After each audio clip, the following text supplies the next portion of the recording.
and welcome to episode 1. I'm Mel. Nakalimutan. And I'm Nakalimutan ko Faye. Kaka-secret ba yan ng labubo Hirap makuha ng secret na labubo, guys. Ayan, iba naman yung niya ngayon. Mic niya ngayon. Marker na second episode na. Kahit Oo. pares yung suot namin from the last episode. Kasi anime Kasi kami, hindi kami nagpapalit ng damit. Tsaka kailangan niya i-maximize yung labubo niya. Anime yun. Sa lahat ng episode yan, iikot niya na. Ayun. Wait. May tatanong ako sa'yo. Sige. Ano? Nagkaroon ka ba ever in your life na parang moment na super fangirl ka? Fangirl. Oo, si Taylor Swift. Oo nga. Oo. Tapos, Oo. naramdaman mo ba yung feeling na parang feeling mo, alam mo na everything about her? Parang ganon. Ay, hindi naman ganon. Pero parang nakita ko yung parang ganong phenomenon. Kasi parang Sharonian level. Noranyan, no? Tsaka Bilmanyan. Ganong level. Nakita ko yung ganon phenomenon. Pero hindi naman ganon yung siguro dahil lang nakaka-resonate ako sa albums niya. Pero feeling ko close kami, ganon. Yun nga, yung parang feeling mo. Sinulat niya para sa akin. Kasi yung ganon. Yung parang feeling mo, since na-follow mo yung life niya, you know already everything about her life. Parang ganon. Parang ganon. Kaya ako tinatanong kasi ang topic natin today ay about parasocialism. Yes. Parasocialism. Yes. I-google ko muna kung anong ibig sabihin ng parasocialism. Baka makuha tayo dito. Parasocialism. Sa mga sociologists po. I-correct nyo na lang po kami. Sabi ng Google AI Overview, a parasocial relationship is a one-sided connection with a public figure, fictional character, or media persona that creates a false sense of intimacy and friendship on the part of the follower, while the public figure remains unaware of the follower's existence. So, kumbaga, katulad ng parang katulad ng yun nga, parang I feel like ang best example for parasocial relationships ay yung relationship between fans and an artist. So, yung parang dahil fina-follow mo yung concerts niya, you consume the media that they put out, feeling mo kalala mo na siya, ganoon. Tsaka yung mga fan ng love teams. Ayun din, no? Yung nag-break yung Katniel, tsaka Jadine. Di ba? Na parang naiyak sila kasi heartbroken. Kahit may reality na, alam mo yun, love team sila eh. They're supposed to make it that way. Diba? What do you mean? Charot. Galat. What do you mean? Di ba yung, Kelly's... Katniel fan pala, no? What do you mean? Hindi. Lizken. Yung session, Can I Come In, Liza? So, di ba parang sinabi niya na at first, parang hindi naman dapat magiging true love. Pero, meron kasing pressure nung love team na you have to keep facade na okay kayo, na kahit nung wala na sila, ang tagal niyang sinabi na break na sila. Yeah. Diba? Kasi kailangan nilang i-keep yung brand ng love team. Tapos yung industry na may pressure na kahit hindi na kayo okay, parang kailangan nyo pa rin maging love team. Ganon. Ayun. Isa pang naisip ko na para social relationship. Ang ano nito is yung mga sobrang idolized yung politicians. Hindi ka na sasabihin specific politician. Well, it could go both ways. Oo naman. Sige, sabihin natin, yung super Lenny fanatic. Kahit anong kulay yan. Or super Digong fanatic. Na parang, hindi yung, ako, I mean, ang talagang, vocal naman ako with my political, tawag dito, stance. na ako, I'm pro Lenny the time that she run for president. Pero I still cringe whenever people call her Mama Lenny. Kasi, for me, Mama mo? parang mama natin. Mama natin. Same goes with Tatay Digong, ha? Kasi parang, hindi ko siya, iba, I mean, iba sila as politicians, iba sila as parents, I suppose. Kasi, iba yung persona. Same with artists, I guess. Kasi parang, iba si Taylor Swift sa bahay. Iba si Taylor Swift sa stage. 'Di ba? Parang to assume that a person is like this for ever sa lahat ng relationships niya or sa lahat ng activities niya. Sobrang crazy. Parang ang one-sided nung tao. And it also, tsaka ano? Hindi, sige, go. Tsaka ito yung nakikita kong phenomenon. Kahit, di ba, pwede naman to kahit hindi public figures. Yeah. Kasi, nakikita ko tong phenomenon sa Tumblr. Kasi ang daming nag-aano na epal. Nakala mo, kilala mo na sila buong ikaw ng bitukan nila. Kasama mo sila sa bahay. Correct. Ikaw ang konsensya nila para, masabi or i-judge ka. So, nababasa lang naman ng fragment ng buhay sinabi mo doon. 'Di ba? Hindi mo naman 'yan kasama 24/7 para sabihin na na ganito kang klaseng tao, ganito yung pananaw ko sa'yo. Ano naman? Hiningi ko ba yung opinion mo? Oo, tinanong ko ba? Sige, mundo mo yan. Hindi, ang crazy lang nun, no? Ang crazy lang na well, it exists for a reason. Siguro kasi, I don't know, in the Philippines, sobrang big sa atin yung entertainment industry, especially dati. Nung TV pa lang, wala internet. Meron pang national TV, wala pang internet. Pero I guess, mas malaki siya ngayon kasi merong mga micro-influencers oo nga. Possible na hindi natin kilala, pero kilala nung specific niche na yon. And it's really so crazy when parang people would follow you for the things that they know about you. Nagigets ko ba yun? Ang hirap siya explain, pero parang nahihiwagaan ako dun sa concept na people could judge you or they could admire you for the things that you put out there. Say this podcast. This podcast. Oo. People would follow and would listen to us and assume na we are this kind of person. Pero, ito lang naman yung nakikita. Parang ganon. True.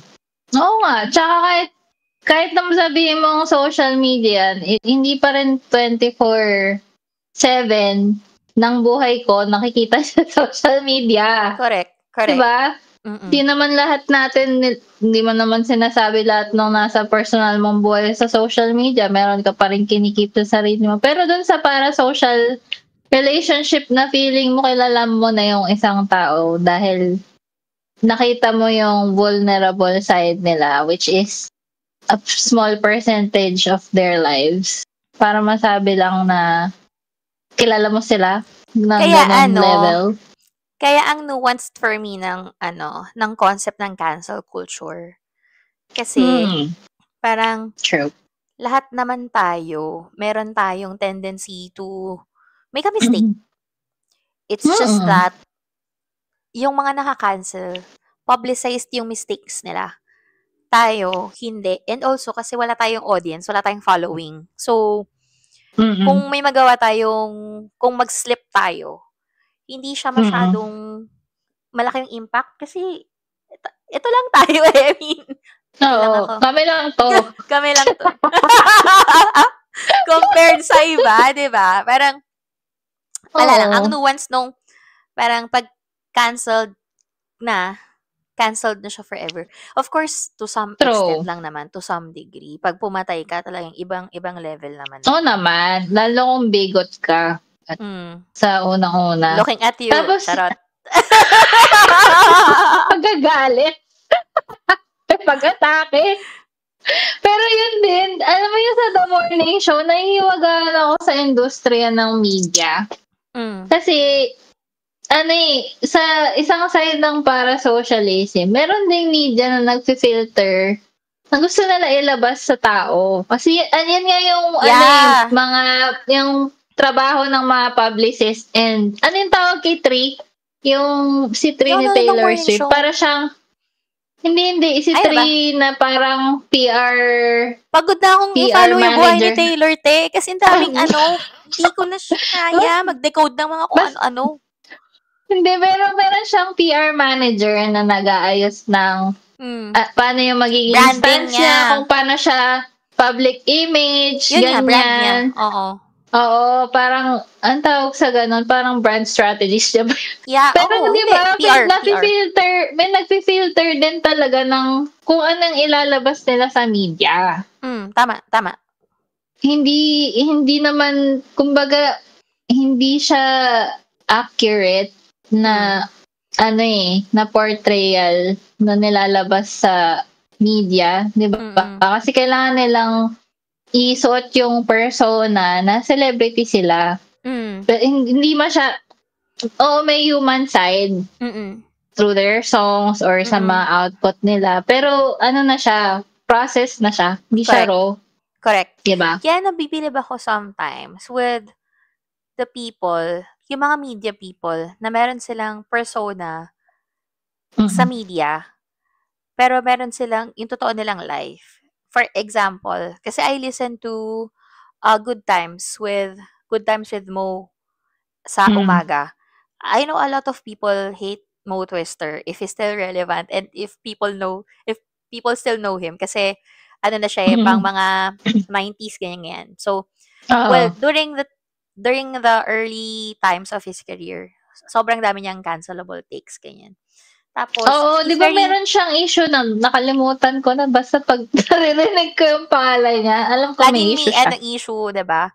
Tapos ngayon, parang, well, I don't know, di ako ganun ka thorough when it comes to following his career. Pero ngayon, I listen to the show, tapos parang, ang naiintindihan ko sa sinasabi niya is, meron siyang persona na eto siya pag sa show, pero sa totoong buhay, you won't see him talking to other people kasi he's not like that. Introvert siya? Ganun. Yeah, sobrang introverted daw siya. Just like other competitors, for example, si McCoy Dubs, ganyan. Diba? Si McCoy introvert si McCoy Dubs? Oo daw. O, diba para socialism din itong ginagawa natin? Diba? Oo. Tama. Ang sinasabi is, tawag dito, meron siyang persona si Davao Conyo, yung gumagawa ng skits na funny. Parang, you would assume na yung mga taong nasa harap ng camera, extrovert sila. Pero, extrovert. Oo, sa totoong buhay, hindi sila as social sa labas. Ganon. Ayun, wala lang, naisip ko lang. Oo nga, no. It's not that accurate. Oo, it's easy to assume. It's easy to assume. Kahit ngayon pa lang parang na-mind blown ako. Ay, introvert sila. Diba? Parang, okay. Bagong informasyon.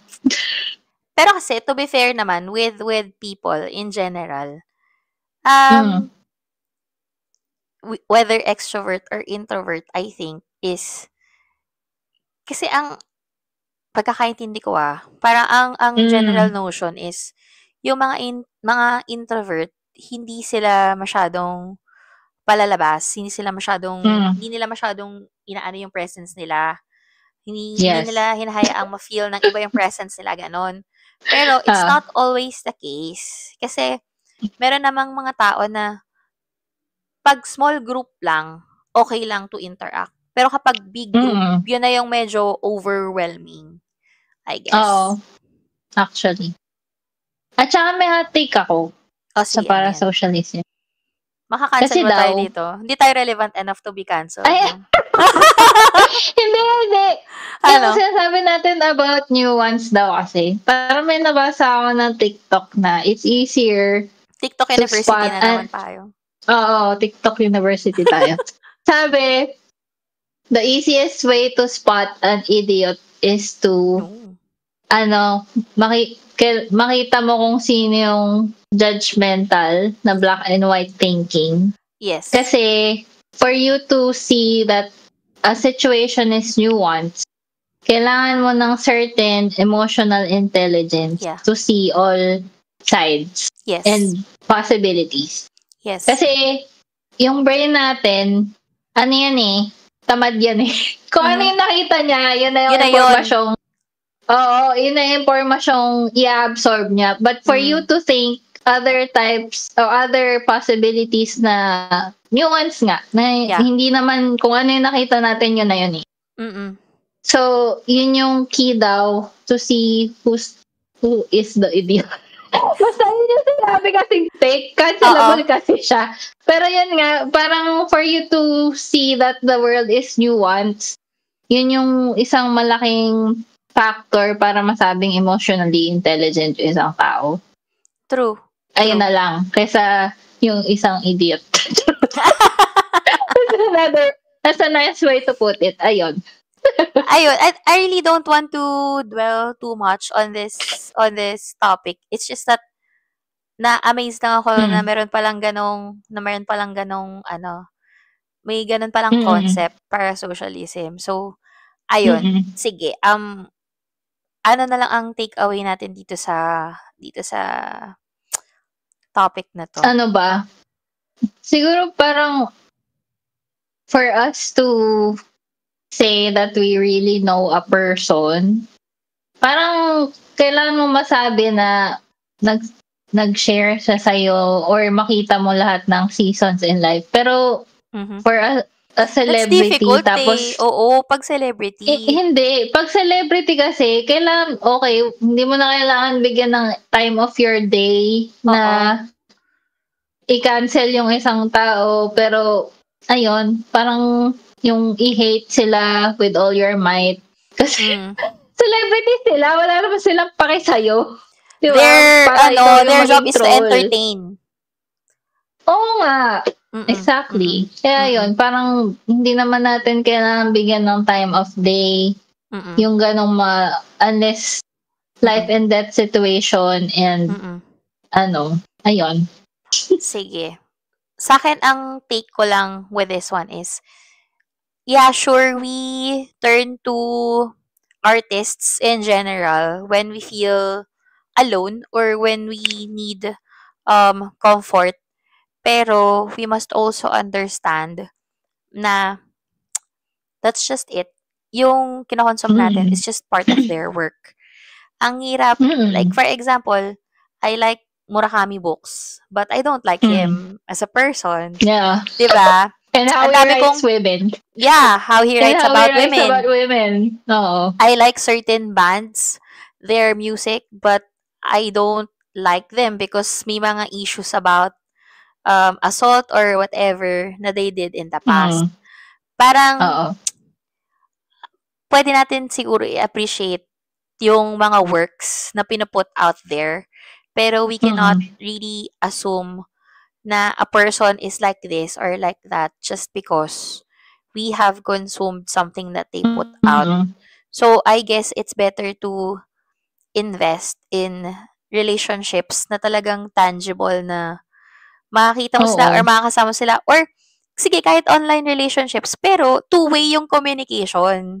Hindi yung, hindi yung maglalabas sila ng content. Ano yung makita mo? Oo, tapos, di naman sila din receptive of your feedback. Ganon. Ayun. Totoo. Tsaka yung about the celebrities, we also need to see that they're also human. Human, yeah. Hindi sila santo. Tsaka politician. Correct. Hindi sila santo. Hindi sila sinasamba. Meron silang times na magkakamali sila. And we must also be open to the possibilities na madidisappoint tayo nila. Kasi imposible maging Imposible maging perfect all the time. Hindi naman sila Capricorn lahat. So, hindi sila perfect. Disclaimer, Taurus ako. Hindi, kasi perfect daw yung mga Capricorn eh. Perfect daw yan. Parang near perfect. Placement ka ba na Capricorn? Wala. Hindi ko nagtatanggal kasi wala akong Capricorn placement. Sinasabi ko lang. May Capricorn kang friend. Di ba si Maui Capricorn yun? Shout out kay Maui. Perfect yan. Pati si Hazel. Perfect yan. Mga Capricorn friends ko.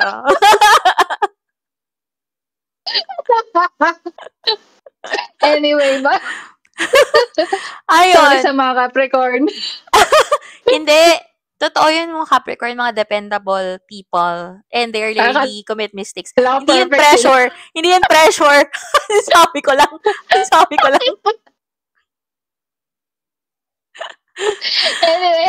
Anyway, ayun lang.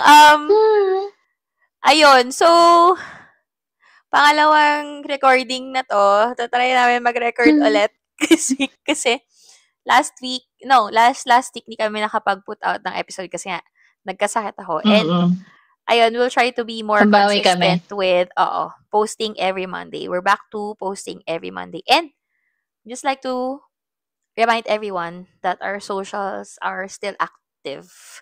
We have Facebook, Instagram, tsaka, ano bang meron tayo? YouTube! May YouTube tayo. Sa YouTube tayo din. Ayun. Oo. If you figure out namin yung Apple Podcast, mga susunod na taon. And if you wanted to also join the discussions about our previous episodes and kung ano pang mga we also have our Telegram channel. Ayan. Ilagay namin sa description. Ayun lang. Bye! Thank you for listening. Bye-bye!